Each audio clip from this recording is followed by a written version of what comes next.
अऊज़ुबिल्लाहिमिनश्शैतानिर्रजीम बिस्मिल्लाहिर्रहमानिर्रहीम। अस्सलाम वालेकुम।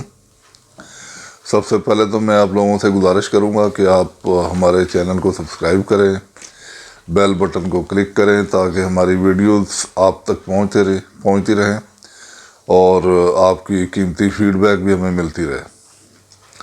आज मैं बात करूंगा हुकूमती तरजीहात के बारे में। जब से ये हुकूमत आई है इसकी कोई तरजीह नहीं, किसी किस्म की कोई तरजीह नहीं है।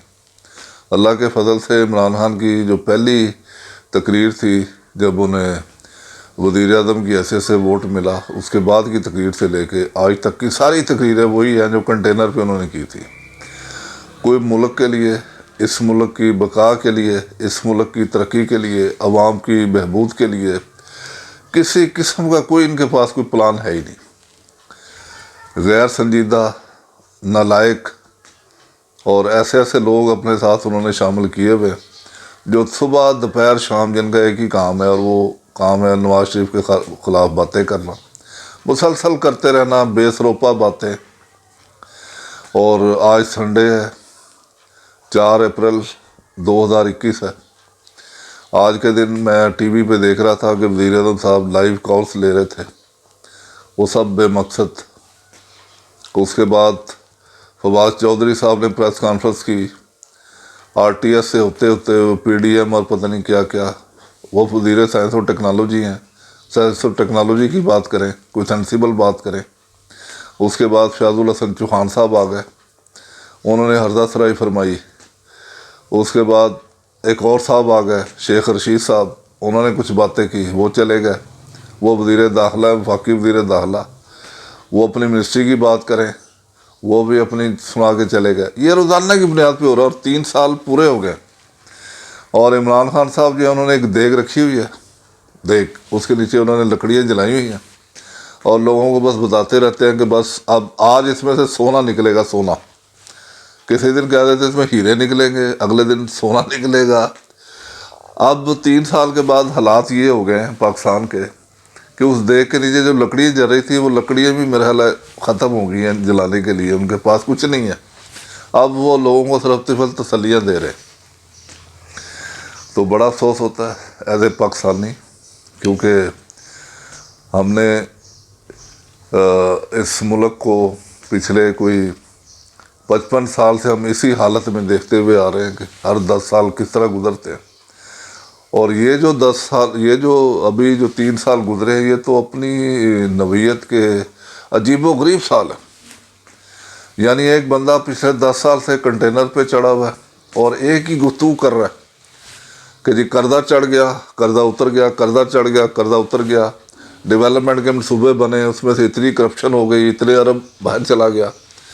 तो भाई अब आपके पास हुकूमत आ गई है, आप वो जो शहजाद अकबर साहब हैं उनको जहाज़ में बिठाएं अपने साथ, UK जाएँ, USA जाएँ, उन मुल्क में जाके उनसे कहें जी कि हमारे मुल्क की इतना पैसा जो है मनी लॉन्ड्रिंग के ज़रिए से आपके मुल्क में आया है, आपके पास सबूत है ना? आप रोज़ कहते हैं टीवी पे आके सबूत है, वो सबूत वहाँ पे उनको पेश करें, उनसे कहें ये सबूत है, ये देखें, पैसा वापस करें, लेके आए पैसे। ये रोज़ बैठ के तकरीरें करने से तो कुछ नहीं होगा। और जो देगा आप पका रहे हैं उसको उतार दें। अब कौम के साथ सच बोलें, उनको बताएं कि आपसे क्या ब्लंडर हुआ। और आइंदा जब भी हुकूमत चेंज हो, मेरी सियासी काबरीन और वो लोग जो असल हुक्मरान हैं उनसे भी गुजारिश है कि हैंडिंग टेकिंग करें इनके दरमियान, कि पिछली हुकूमत ने कहाँ पे छोड़ा, नई हुकूमत ने कहाँ से जो है वो टेक ओवर किया, उस डॉक्यूमेंट को पब्लिक करें, लोगों को दिखाएं कि ये था, इस हुकूमत ने ये किया और इस हुकूमत ने ये टेक ओवर किया और यहाँ से ही आगे चलेगी, ताकि पता चले। वो हर बात नवाज शरीफ से शुरू करके नवाज शरीफ पे ख़त्म कर देते हैं, वह नवाज शरीफ ही नवाज शरीफ हो रही है, हालांकि उसने इस मुल्क के लिए बहुत कुछ किया है। अल्लाह के फजल से जो वो कर गया है वो ये नहीं कर सकते। ये तो एक नाली नहीं बना सकते, सीवरेज नहीं बना सकते, ये तो एक पुल नहीं बना सकते, इनकी अहलियत है ही कोई नहीं। इसी तरह जो मुशर्रफ का जो दौर है वो पीरियड क्यों स्किप कर जाते हैं, क्यों नहीं नाम लेते? इमरान खान साहब को नाम लेना चाहिए। ये शहजाद अकबर साहब उस दौर में नैब में मुलाजम थे और उसी दौर में चीनी, आटा, اور الیکٹریسٹی اس کے بحران پیدا ہوئے، سی این جی کی لمبی لمبی لائنیں لگیں، اس کے بعد پیپلز پارٹی کی حکومت آ گئی۔ پیپلز پارٹی والوں کو اللہ تعالیٰ نے بڑا شعور دیا، اتنا شعور دیا ہے کسی اور کو شعور اتنا نہیں دیا۔ وہ تو اللہ کے فضل سے ڈیولپمنٹ کے کام کے اوپر یقین رکھتے ہی نہیں ہیں، وہ بس آتے ہیں، پکنک کرتے ہیں، موج مستی کرتے ہیں اور چلے جاتے ہیں۔ نواز شریف کی گورنمنٹ آئی، پہلے دن سے اس کو گرانے کا کام شروع، دھرنے، لاک ڈاؤن، کبھی کچھ کبھی کچھ۔ اس بندے نے بھی ہمت نہیں آ رہی، وہ اس ملک کو اندھیروں سے نکال گیا۔ جو موٹر ویز انکمپلیٹ تھی وہ بنا گیا، 3 موٹر ویز دے گیا ان 10 سالوں میں، اور کیا چاہیے؟ اسی کو آپ لوگوں نے پوری کوشش کی کہ ہم اسے ذلیل کر کے نکالیں گے۔ آج پھر بھی 22 کروڑ لوگوں پہ وہ دلوں پہ وہ بندہ حکمرانی کر رہا ہے۔ تو برائے مہربانی پاکستان کے حال پر رحم کریں، اپنی ترجیحات کا تعین کریں، ان سے بہتر کام کر کے دکھائیں، کوئی پرفارمنس شو کریں، لوگوں کو ریلیف دیں۔ اب آپ نے بینکوں سے کہنا شروع کر دیا ہے کہ لوگوں کو قرضے دیں، لوگوں کا اس میں کیا فائدہ ہے؟ اب لوگوں کو آپ قرضوں کی طرف، یہی کام پرویز مشرف نے کیا تھا، اس نے ساری دنیا کو قرضے دلا دیے، کریڈٹ کارڈز دلا دیے، لوگوں نے خودکشیاں کرنا شروع کر دیں، قرضے دلا دیے بینکوں سے۔ اب پھر آپ وہی کام کر رہے ہیں۔ خدا کے لیے اس ملک پہ رحم کریں، یہ تجربے کب تک ہوتے رہیں گے؟ اپنی ترجیحات کا تعین کریں۔ ابھی تک آپ کی کوئی ترجیح ہمیں نظر نہیں آتی، کوئی فارن پالیسی نظر نہیں آتی، کچھ نظر نہیں آتا، بس ایسا ہی ہے، اللہ توکل، پاکستان چلتا جا رہا ہے۔